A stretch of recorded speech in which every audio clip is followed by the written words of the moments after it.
Diz assim a Escritura: nada há melhor para o homem do que comer, beber e fazer que a sua alma goze o bem do seu trabalho. No entanto, vi também que isto vem da mão de Deus, pois separado deste, quem pode comer ou quem pode alegrar-se? Porque Deus dá sabedoria, conhecimento e prazer ao homem que lhe agrada, mas ao pecador dá trabalho, para que ele ajunte e amontoe, a fim de dar àquele que agrada a Deus. Também isto é vaidade e correr atrás do vento. Vamos orar? Deus, gratos estamos, Senhor, pelo privilégio que o Senhor nos concede de adorar o Teu santo nome, de entregar a Ti o nosso louvor, a nossa gratidão, de reconhecer quem o Senhor é e o que o Senhor faz em prol da vida do Teu povo. Obrigado, Deus, por esse privilégio que o Senhor nos concede. Agora, quando nós estamos diante da Tua palavra, pedimos que o Senhor abra os nossos olhos, que o Senhor nos dê sabedoria para entender toda a vontade revelada do Senhor para as nossas vidas. Nos abençoe, Senhor, na compreensão da Tua Escritura. É o que nós oramos, agradecidos, no nome santo de Jesus. Amém.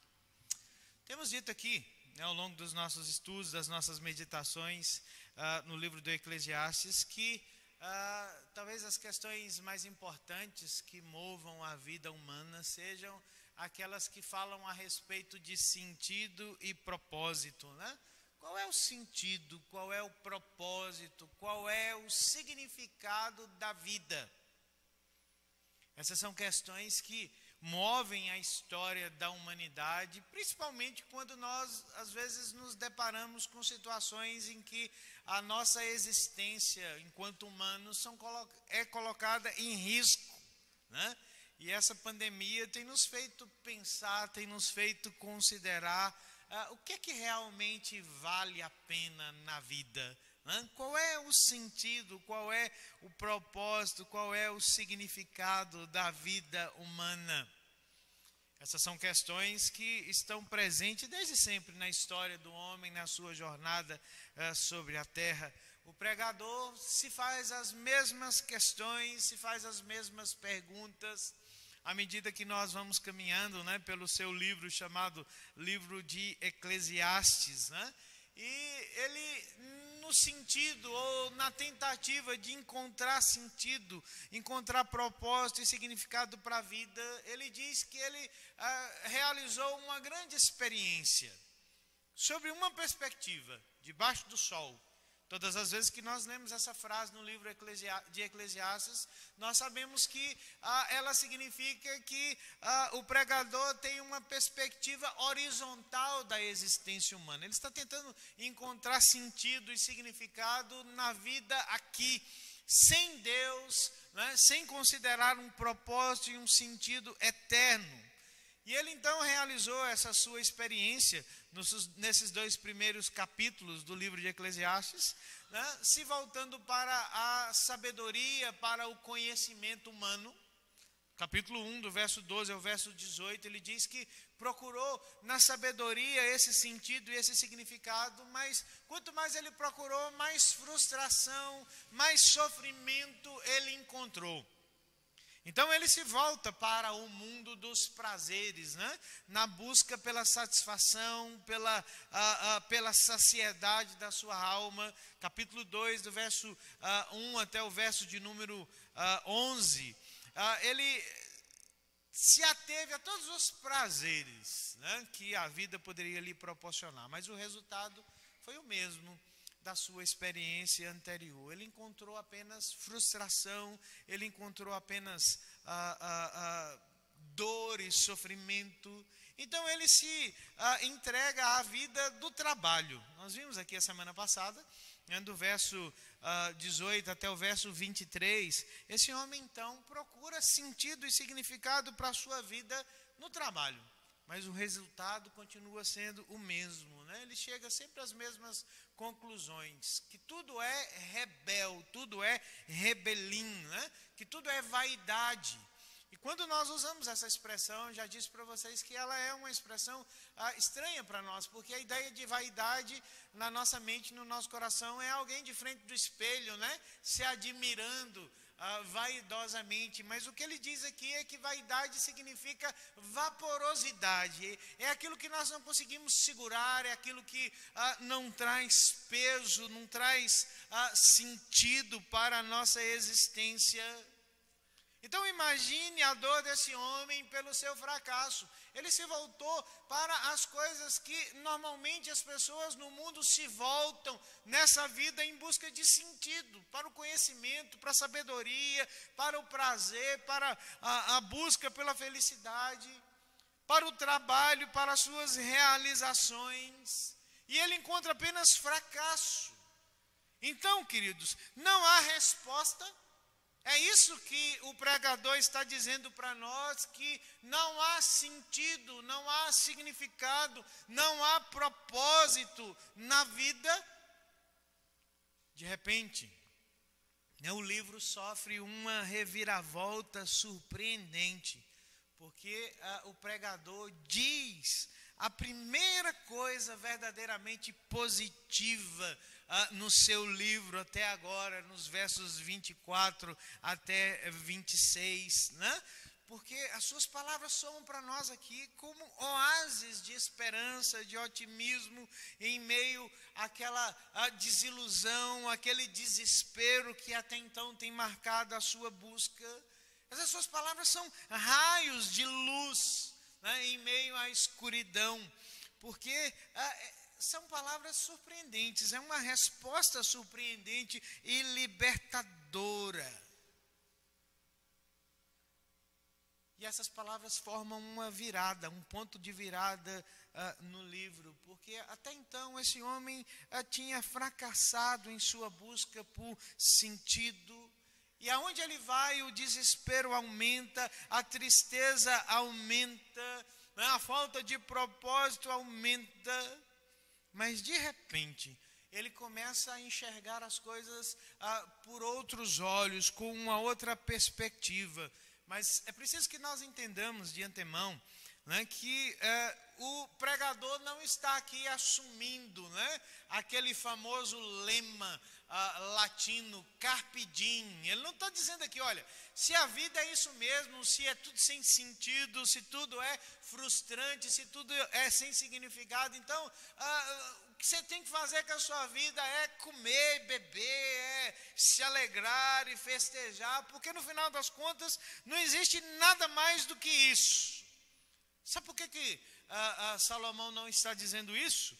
Porque se ele estivesse dizendo tal coisa, ele estaria contrariando as Escrituras. Jesus contou uma parábola sobre um homem que assumiu um pensamento assim, né, lá em Lucas, capítulo de número 12, um rico tolo, que diz que depois que fez todas as coisas que queria fazer, das suas realizações, ele imaginou se dizendo a si mesmo, olha, minha alma, agora você descansa, você se alegra, você aproveita, porque você tem tudo à sua disposição para frente.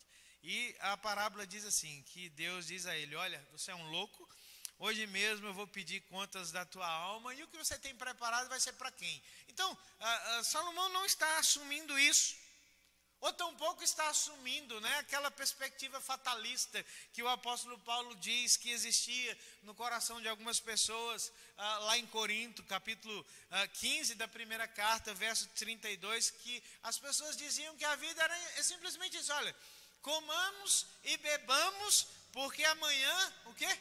Nós morreremos. Não é essa a perspectiva do pregador, ele não está chamando a nossa atenção para isso, a sua mensagem não é simplesmente isso, olha, aproveite a vida dessa forma, mas o que ele está dizendo para nós de forma muito surpreendente, é que a vida, ou na vida, debaixo do sol, tudo é vaidade. Ele insiste com essa tese, ele sempre tem dito isso, tudo, absolutamente tudo é vaidade, mas que há sentido na vida debaixo do sol, se você olhar pela perspectiva correta.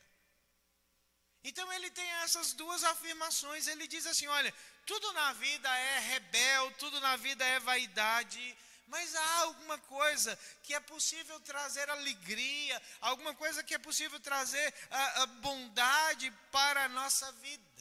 E ele faz isso no seu livro, porque essa é a primeira conclusão de 6 conclusões que ele faz no decorrer do seu livro, né? A segunda está aí no capítulo 3, no verso 12 a 15, quando ele diz assim, olha, sei que não há nada melhor para o homem do que regozijar-se e levar uma vida regalada, e também que é dom de Deus, que possa o homem comer, beber e desfrutar o bem de todo o seu trabalho. Depois ele diz no capítulo 5, verso de números 18 a 20, o seguinte, olha, eis o que é que eu vi, boa e bela coisa é comer e beber e gozar cada um do bem de todo o seu trabalho, com que se afadigou debaixo do sol durante os poucos dias da vida que Deus lhe deu, porque esta é a sua porção. Quanto a um homem a quem Deus conferiu riquezas e bens, e lhes deu poder para deles comer e receber a sua porção e gozar do seu trabalho, isso é dom de Deus, porque não se lembrará muito dos dias de sua vida, porquanto Deus lhe enche o coração de alegria. Depois no capítulo 8, verso de número 15, ele diz, da mesma forma, ele diz assim, olha, então exaltei eu a alegria, porquanto para o homem não há nenhuma coisa melhor debaixo do sol do que comer e beber e se alegrar, pois isso o acompanhará no seu trabalho, nos dias da sua vida, que Deus lhe dá debaixo do sol. Capítulo 9, versos 7 a 10, ele diz assim, vai, pois, come com alegria o teu pão, bebe gostosamente o teu vinho, pois Deus já de antemão se agrada das tuas obras. Em todo tempo sejam alvas as tuas vestes e jamais falte o óleo sobre a tua cabeça. Goza a vida com a mulher que amas, todos os dias da tua vida fugaz, os quais Deus te deu debaixo do sol, porque essa é a tua porção nessa vida, pelo trabalho com que te afadigaste debaixo do sol. Tudo quanto te vier a mão para fazer, faz-o conforme as tuas forças, porque no além para onde vais, não há obra, nem projetos, nem conhecimento, nem sabedoria alguma. E a última conclusão, capítulo 11, versos 9 e 10, ele diz assim, alegra-te, pois, jovem, na tua mocidade, e recreie-se o teu coração nos dias da tua mocidade, anda pelos caminhos que satisfazem o teu coração e agradam os teus olhos, sabe, porém, que de todas estas coisas Deus te pedirá contas. Afasta, pois, do teu coração o desgosto, remove da tua carne a dor, porque a juventude e a primavera da vida são vaidade. Então, por 6 vezes, esse homem traz para nós essa sua conclusão a respeito da vida. Ele faz uma afirmação, tudo na vida é vaidade, tudo na vida é vapor, mas ele diz também que é possível encontrar na vida alegria. Como é que essas coisas podem coexistir, né, pacificamente? Eu me lembro da história de Charles Dickens. Charles Dickens é um escritor inglês muito famoso, né, por ter criado um personagem que inspirou o tio Patinhas de Walt Disney, né, o sujeito miserável. Mas ele tem um livro muito mais famoso que é chamado Um Conto das Duas Cidades, em que ele começa o seu livro com uma afirmação estranha. Ele diz assim, foi o melhor dos tempos e foi o pior dos tempos. Aí um repórter chegou para ele e falou assim, mas isso aí é impossível, como é que essas duas coisas podem ser? Ou foi o pior dos tempos, ou foi o melhor dos tempos. Ele diz assim, não, o livro é meu, então eu digo que é o pior dos tempos e é o melhor dos tempos. Porque isso é a vida. Vamos pensar bem na nossa perspectiva de existência, conforme nós lemos nas Escrituras. Porque o pregador já nos diz que nós vivemos em um mundo que é amaldiçoado pelo pecado. E a maldição consiste em que tudo se tornou vaidade, as coisas se tornaram vapor, as coisas se tornaram ilusórias. Mas ao mesmo tempo nós nos lembramos que nós vivemos em um mundo que foi criado por Deus essencialmente bom. E é por isso que na nossa vida coexistem, né, na nossa caminhada, na nossa jornada, tristeza e alegria ao mesmo tempo. Tudo que nós nos voltamos para buscar um sentido último nas coisas não pode prover para nós esse sentido, mas não significa que a nossa vida nessa terra não encontre sentido, não encontre significado, que possa produzir algum tipo de alegria no nosso coração. O pregador está dizendo aqui que é possível experimentar alegria debaixo do sol. É possível experimentar uma boa vida debaixo do sol. É possível sair do desespero para a esperança, da tristeza para a alegria. Sabe como é possível encontrar esse sentido? Primeira coisa que ele nos diz, né, para encontrar sentido para essa vida debaixo do sol, é que nós precisamos de fé. E fé consiste em trazer Deus para a equação da nossa vida. Preste atenção nos versos 24 a 26 novamente. Ele diz assim: nada há melhor para o homem do que comer, beber e fazer que a sua alma goze do bem do seu trabalho, porque eu vi que isto vem de onde? Da mão de Deus. E ele diz assim: separado de Deus, quem pode comer ou quem pode se alegrar? Porque Deus dá sabedoria, conhecimento, prazer ao homem que lhe agrada. Por 4 vezes o pregador chama a nossa atenção por Deus, e é Deus quem provoca essa diferença. E se você presta atenção na leitura do texto, dos capítulos, até agora, praticamente Deus não havia sido mencionado em Eclesiastes. Na realidade, ele foi mencionado uma única vez, no capítulo 1, verso de número 13. Mas quando ele foi mencionado pelo pregador, ele parecia ser parte do problema. Deus parecia ser a razão do problema, da falta de sentido, da falta de propósito da vida humana. Mas aqui e agora, é a presença de Deus que faz toda a diferença. Por 4 vezes ele menciona a presença de Deus. E no verso 25 ele diz assim que ninguém consegue encontrar qualquer tipo de sentido, qualquer tipo de alegria verdadeira, separado de Deus.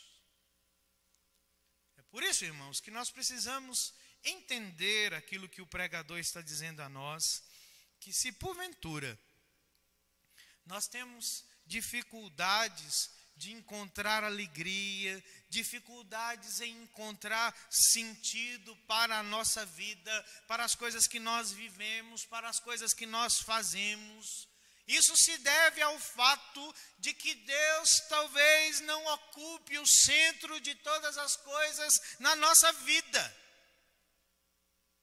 Porque essa é a única alternativa ao desespero, segundo o pregador, é quando nós trazemos Deus para a equação da nossa vida. E a fé consiste nisso, né? Nós sempre ouvimos essa expressão de que a fé é aquilo que nos faz enxergar o invisível. A fé não enxerga o inexistente.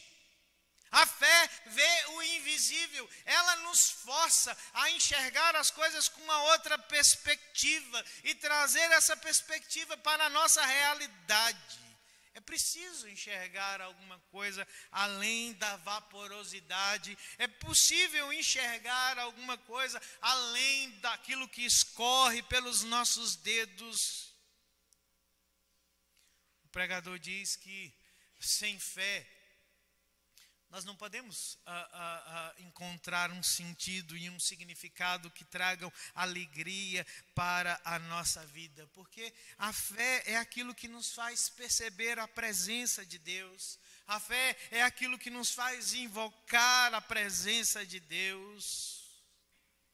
E quão necessário é né, por trás desse cenário de vaporosidade que envolve a nossa existência, conseguir enxergar a realidade sobre a perspectiva de Deus. Há algo que me chama bem a atenção nisso, né? Não sei quantos de vocês já assistiram O Mágico de Oz, né? Que é uma história tão interessante e tão antiga, mas naquele filme lá da década de 30, né, que é o clássico do cinema, que produziu, né, aquela canção tão bonita, e eu tive cuidado de trazer parte da letra da canção, só para nós entendermos alguma coisa daquilo que o pregador está dizendo pela perspectiva de Dorothy, porque ela canta dizendo o seguinte: olha, over the rainbow, além do arco-íris, deve existir um lugar, bem lá no alto, uma terra em que eu já ouvi falar em uma canção de niná. Em algum lugar além do arco-íris, os céus são azuis. E os sonhos que você ousa sonhar realmente se realizam. Um dia eu vou fazer um pedido para uma estrela e eu quero acordar bem além das nuvens, onde os problemas se derretem como gotas de limão acima das chaminés. É para lá, é lá que você vai me encontrar. Só ambientando a canção, vamos lembrar que no Mágico de Oz é algo muito interessante, que tudo é cinza na vida de Dorothy. Nada tem cor. Tudo que acontece com ela, tudo que envolve a sua existência é cinza, né? Essa cor desesperadora, essa cor sem sentido, sem significado. Mas um dia, um redemoinho, que é uma força, né, que faz com que ela seja elevada para um outro lugar, faz com que ela descubra um mundo totalmente novo. E o que mais chama a atenção dela nesse novo mundo é que tudo tem cor. É tudo colorido. E assim é a fé, queridos. Se nós simplesmente excluímos Deus da equação da nossa vida, tudo é cinza, tudo é desesperador.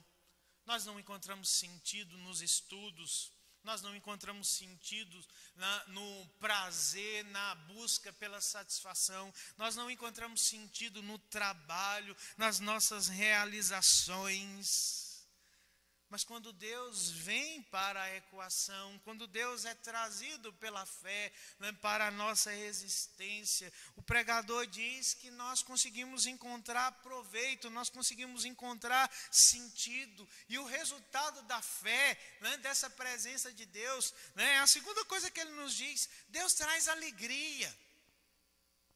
É como se ele dissesse o seguinte: olha, ter fé, trazer Deus para a nossa vida, produz no nosso coração alegria. E essa alegria no texto, ela é percebida pela gratidão e pelo contentamento. Olhem para o que ele diz no verso 25. Ele diz assim: separado de Deus, quem é que pode encontrar sentido, encontrar alegria na sua vida? Porque Deus dá sabedoria, Deus dá conhecimento, Deus dá prazer ao homem que lhe agrada.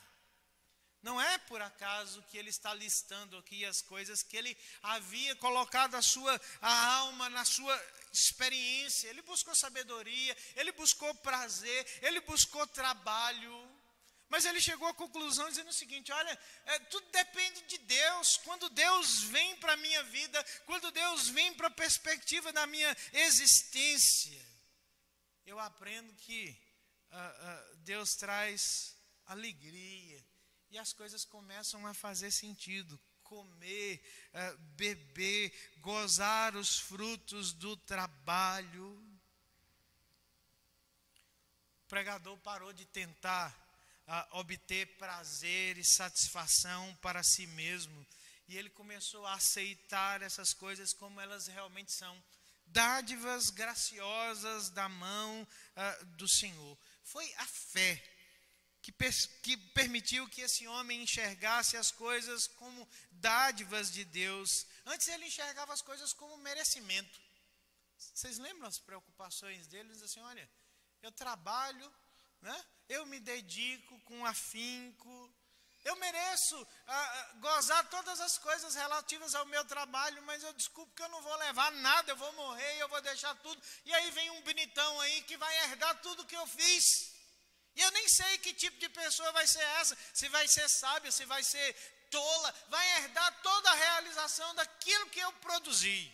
É como se ele dissesse o seguinte: eu merecia muito mais da vida, né? Eu merecia muito mais dos meus esforços. Mas esse homem agora, pela fé, consegue enxergar as coisas com outra perspectiva. Ele diz assim: olha, não é questão de merecimento, é questão de gratidão.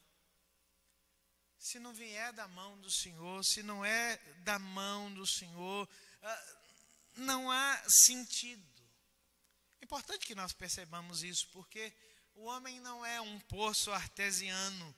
Ele não tem em si mesmo capacidade, né, de prover sentido, significado para a sua vida. Se isso não vier do Senhor e junto com a presença de Deus, a capacidade de desfrutar das coisas com gratidão na presença do Senhor. O pregador é encorajado a adorar o Senhor. Ele diz assim: olha, que coisa estranha, né? Eu corri atrás dessas coisas e eu descubro no final das contas que elas estavam lá como dádivas de Deus. E um comentarista chamado Ray Stedman diz o seguinte: olha, não é estranho? Quanto mais você corre atrás da vida, tentando recuperar o fôlego depois de cada prazer, menos você encontra da vida. Mas quanto mais você recebe a vida como um presente das mãos de Deus e responde com gratidão, com alegria por aquilo que vem do Senhor, mais a vida parece vir ao teu encontro. Há um provérbio chinês que diz que a vida ou a felicidade é como uma borboleta, né? Quanto mais você a persegue, mais ela foge de você. Mas quando você deixa ela de perseguir ela vem e ela pousa na tua mão. O pregador está dizendo a mesma coisa. Ele está dizendo o seguinte: a menos que nós entendamos que tudo vem de Deus, que é dádiva de Deus e que devemos receber com gratidão a Deus, jamais nós experimentaremos a alegria verdadeira, a alegria genuína, até nas coisas mais simples. Vocês se lembram o que é que o apóstolo Paulo diz, escrevendo aos Coríntios, na sua primeira carta, capítulo 10, verso de número 31? Ele diz assim: quer comais, quer bebais, quer façais qualquer outra coisa, o quê? Faça tudo para a glória de Deus. Ele diz assim: há prazer nas coisas mais simples da vida, quando nós entendemos que elas não são questões de merecimento, não são questões de direito, mas são graça do Senhor. Não é algo merecido, é dádiva. Fora dessa perspectiva, não há sentido. O apóstolo Paulo diz assim: o que você tem que você não recebeu da mão do Senhor? 1 Coríntios capítulo 4, verso de número 7. O que você tem que não é dádiva da presença do Senhor para você? Esse homem pregador tinha vindo de uma maratona tão egoísta, porque ele achava que ele era merecedor de todas as coisas, que ele estava buscando todas as coisas, mas agora a fé o torna humilde e o torna agradecido diante do Senhor, e essa gratidão produz satisfação. Ele está satisfeito naquilo que vem da mão do Senhor. A Bíblia chama satisfação de contentamento.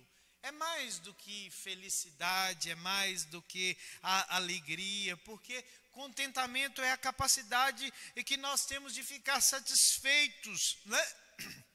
Em qualquer situação, em qualquer circunstância, sendo essas circunstâncias favoráveis, confortáveis ou não, porque o contentamento é alguma coisa que vem de dentro para fora.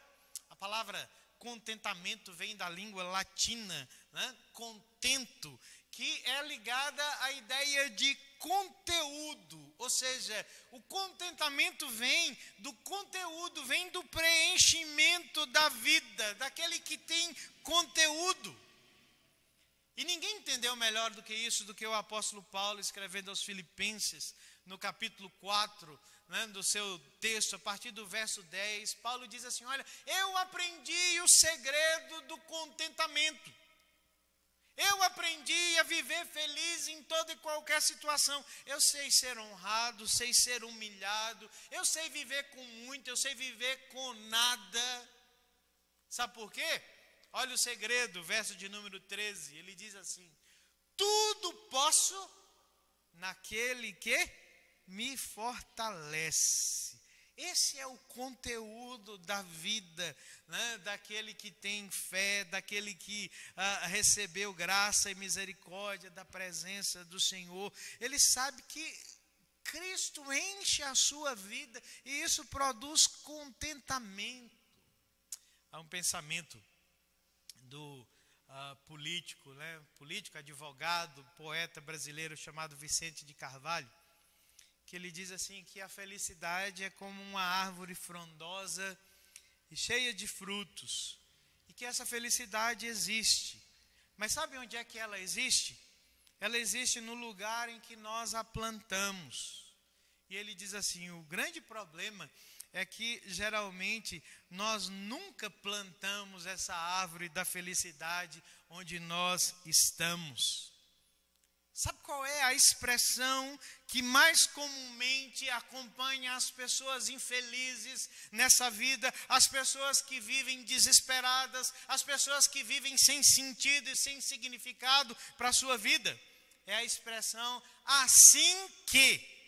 Ele diz assim, olha, eu serei feliz assim que eu tiver um novo emprego, assim que eu tiver um novo chefe, assim que eu tiver um novo amor, assim que eu tiver um carro novo, que eu tiver uma casa nova. E esse estilo de vida do assim que coloca sempre a felicidade, o contentamento num futuro e perpetua o descontentamento. Porque nós sempre achamos que existe alguma coisa errada com o lugar onde nós estamos, com as pessoas com quem nós estamos, com as circunstâncias que nós vivenciamos e experimentamos. Isso impede a nossa alegria, isso impede o nosso contentamento. E não é verdade, queridos, porque contentamento vem quando a nossa vida é preenchida pela fé, quando Deus é trazido para o centro das nossas vidas. Jesus disse isso, ele diz assim, olha, busquem o reino e a sua justiça, e o que é que vai acontecer? Todas as outras coisas de que vocês têm necessidade serão acrescentadas. Se Deus estiver no centro, se pela fé Deus for o centro da nossa existência, isso vai produzir alegria, isso vai poder produzir gratidão, isso vai produzir contentamento. O pregador diz que esse é o segredo do sentido, fé que produz alegria, mas também uma fé que produz vocação. É o terceiro elemento do texto. Deus concede propósito e serviço, né, para a vida dos seus servos. Ele diz assim, olha,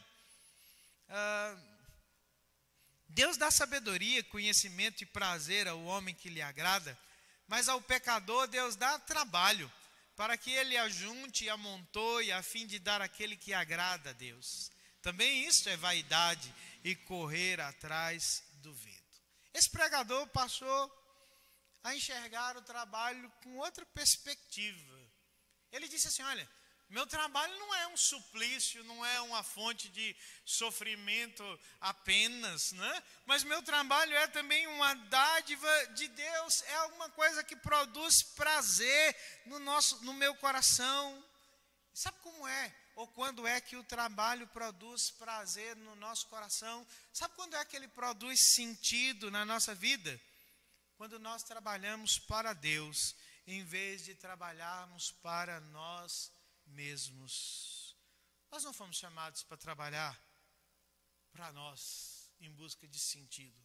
Porque a Bíblia diz que o único trabalho que traz sentido verdadeiro foi o trabalho que Cristo realizou na cruz do Calvário por nós. Ele disse: está consumado. Nada mais é necessário para ser feito, para trazer sentido e significado para a nossa vida. Então, não é o nosso trabalho. Nós não trabalhamos para nós mesmos, nós trabalhamos para Deus. E é tão fácil nos esquecermos disso, né? Quando nós tropeçamos nessa nossa ideia de carreira, né? Na nossa carreira ambiciosa, quando nós tropeçamos na agenda do nosso trabalho, quando nós tropeçamos no nosso salário. E nós jamais pensamos, irmãos, o que o nosso trabalho tem a ver com Deus. O que fazemos, como isso se enquadra no plano, no propósito, no significado de Deus para a nossa vida. O trabalho desse pregador antes era egoísta, mas agora ele enxerga o trabalho com outros olhos e ele percebe uma coisa. Vocês lembram que ele estava preocupado, né, de ajuntar coisas para deixar para... Ele disse assim: olha, bobagem. Sabe por quê? Porque é ao pecador que Deus dá trabalho. A primeira vez que você encontra a palavra pecador aqui no livro do Eclesiastes, e ela tem um sentido todo especial, porque pecado aqui significa errar o alvo de Deus para as nossas vidas.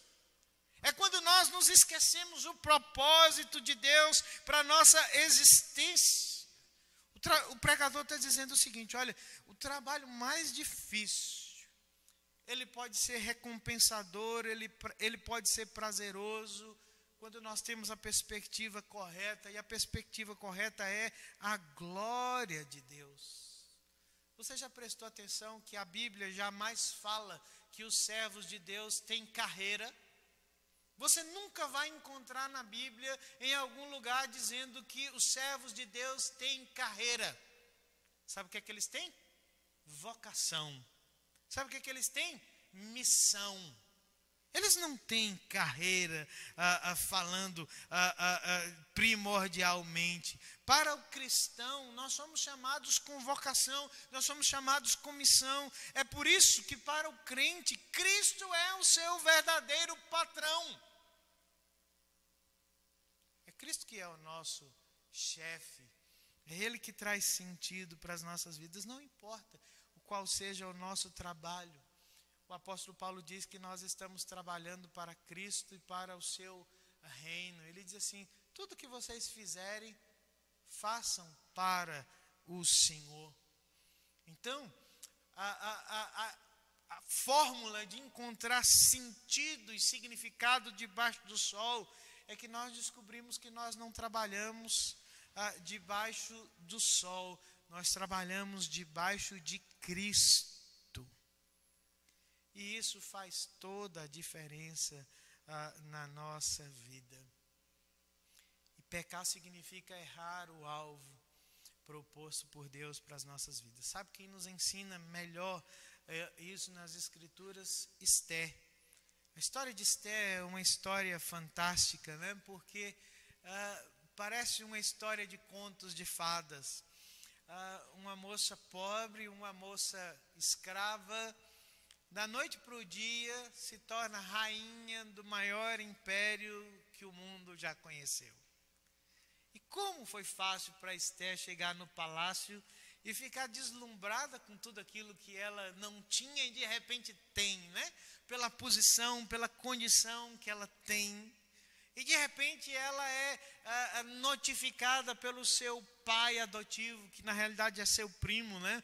Mordecai ou Mardoqueu, conforme a tradução da nossa Bíblia, das nossas Bíblias. E esse homem manda um recado para Esther e diz assim: olha, o teu povo está em perigo. É preciso que façamos alguma coisa para salvar os judeus. E ela diz assim: mas eu não tenho o que fazer, eu não sei o que fazer. E Mordecai responde e diz assim: olha, Esther, quem sabe só foi para isso que Deus trouxe você para esse palácio, né? Para essa vida luxuosa. E aquela mulher então se debate com tantas coisas relacionadas a isso. E ela então toma uma decisão e manda avisar o seu tio. E ela diz assim: olha, se preciso for morrer, eu morrerei, mas eu irei fazer alguma coisa. É tão interessante que, se você olhar o livro de Esté, você vai ver que 14 vezes o livro chama Esté de Rainha Esté, mas 13 vezes ele chama de Rainha Esté depois das palavras que ela proferiu, dizendo assim: se preciso morrer for, eu morrerei. Ela se tornou importante, não porque estava no palácio, não porque tinha uma posição privilegiada, mas ela se tornou importante porque ela se colocou a serviço do seu Senhor e do seu Salvador. Quando nós olhamos a vida pela fé, nós descobrimos que quem tem trabalho é o pecador, que erra o alvo de Deus para a sua vida.